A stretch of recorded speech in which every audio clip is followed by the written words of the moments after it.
Bonjour. Tout m'est permis. Paul reprend la revendication triomphale des chrétiens de Corinthe qui se prétendent libres dans le Christ. Tout m'est permis. Il ajoute aussitôt « mais tout ne m'est pas profitable et je ne me laisserai dominer par rien ». Quel rabat-joie! Paul ferait-il encore la morale? Voilà un des contentieux les plus tenaces que nous avons avec lui. Compte tenu de ce que représente l'innovation du Christ, et compte tenu de ce qu'est la société antique, comparable à bien des égards à la nôtre, l'apôtre ne peut laisser planer aucune ambiguïté. C'est pourquoi ses jugements paraissent parfois brutaux, ses exhortations à l'emporte-pièce. « Vous avez été appelés à la liberté », écrit-il aux chrétiens de Galatie. « Laissez-vous mener par l'Esprit. » Une vie qui n'est pas inspirée par l'Esprit produit, je cite, « impureté, débauche, idolâtrie, magie, haine, discorde, jalousie, dissension, scission, emportement, orgie, ripaille. » Fin de citation. Nous n'allons tout de même pas reprocher à Paul de dénoncer de tels agissements dont nous-mêmes sommes souvent victimes. Certes, Paul n'est ni le premier ni le seul à les dénoncer.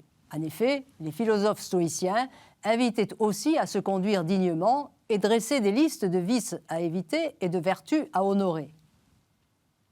Quant aux Juifs, leurs écritures mettaient en garde contre ces comportements, car ils étaient incompatibles avec Dieu. Alors, quelle est l'originalité de Paul? Il traite ses agissements à l'aune de la relation du croyant à la personne du Christ. Ce n'est pas Paul qui est tranchant, c'est la parole du Christ qui est tranchante par l'éclairage qu'elle jette sur toute situation humaine. Paul n'impose pas une ascèse qui nous étoufferait. Il invite au contraire à respirer largement en laissant rayonner la vie nouvelle du Christ dans toutes les sphères de l'existence. La découverte de l'amour dont Dieu nous aime conduit le croyant à vivre au niveau de cet amour. La vie chrétienne n'est donc pas ce moralisme qui nous enferme ou nous rassure. Elle est encore moins la licence des mœurs. Mais vous, précise Paul, ce n'est pas ainsi que vous avez appris le Christ, si du moins vous l'avez reçu dans une prédication et un enseignement conformes à la vérité qui est en Jésus. Fin de citation. Avoir appris le Christ ne consiste pas dans l'acquisition d'un savoir, mais dans la rencontre avec le Seigneur, au point d'inscrire son amour dans nos manières de vivre.